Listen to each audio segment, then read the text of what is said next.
hak yang sama di dalam Kristus. Tidak ada laki-laki atau perempuan, karena kamu semua adalah satu di dalam Kristus Yesus. Galatia 3 ayat 28. Di tempat-tempat tertentu di dunia dikatakan bahwa perempuan tidak boleh berkhotbah. Tetapi Alkitab tidak mengatakan demikian. Sebaliknya, Alkitab mengatakan sebagai ciptaan baru, kita semua adalah satu di dalam Kristus Yesus. Dalam undang-undang ada hak-hak tertentu yang dimiliki laki-laki yang tidak dimiliki perempuan. Tetapi sekarang di dalam Kristus Yesus kita semua adalah satu. Haleluya. Artinya tidak ada batasan bagi perempuan seperti yang ada dalam undang-undang. Satu-satunya perbedaan antara seorang laki-laki dan perempuan di dalam Kristus adalah jika mereka menikah.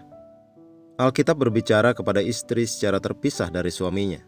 Tetapi selama seorang laki-laki dan perempuan belum menikah, mereka berhak atas hak yang sama di dalam Kristus.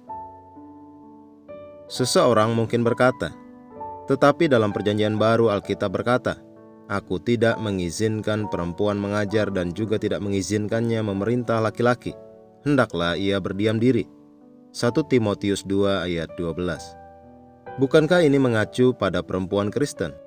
Jika engkau membaca ayat tersebut dalam konteksnya, engkau akan menemukan bahwa itu hanya mengacu pada orang yang sudah menikah. Ayat berikutnya mengatakan, karena Adam yang pertama dijadikan kemudian barulah Hawa.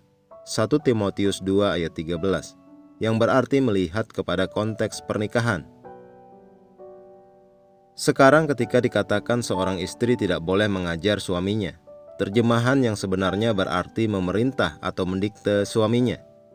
Tidak diartikan bahwa perempuan tidak bisa menjelaskan atau membimbing orang lain di dalam pengetahuan. Juga ingatlah bahwa ini adalah hari-hari terakhir di mana Nabi Yoel menuliskan, kemudian daripada itu akan terjadi, bahwa aku akan mencurahkan rohku ke atas semua manusia, maka anak-anakmu laki-laki dan perempuan akan bernubuat. Yoel 2 ayat 28. Bernubuat berarti mengucapkan kata-kata yang penuh kuasa, kata-kata yang berasal dari kerajaan Allah. Tentu saja mereka tidak hanya akan mengucapkan kata-kata ini kepada diri mereka sendiri. Mereka juga akan berbicara kepada mereka yang tidak berpengetahuan.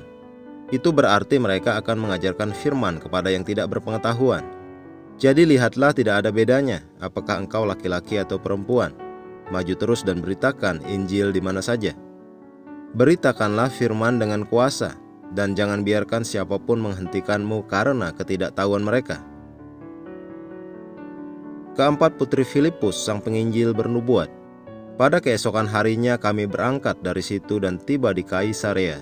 Kami masuk ke rumah Filipus, pemberita Injil itu, yaitu satu dari ke-7 orang yang dipilih di Yerusalem, dan kami tinggal di rumahnya. Filipus mempunyai 4 anak darah yang beroleh karunia untuk bernubuat. Kisah Para Rasul 21 ayat 8-9.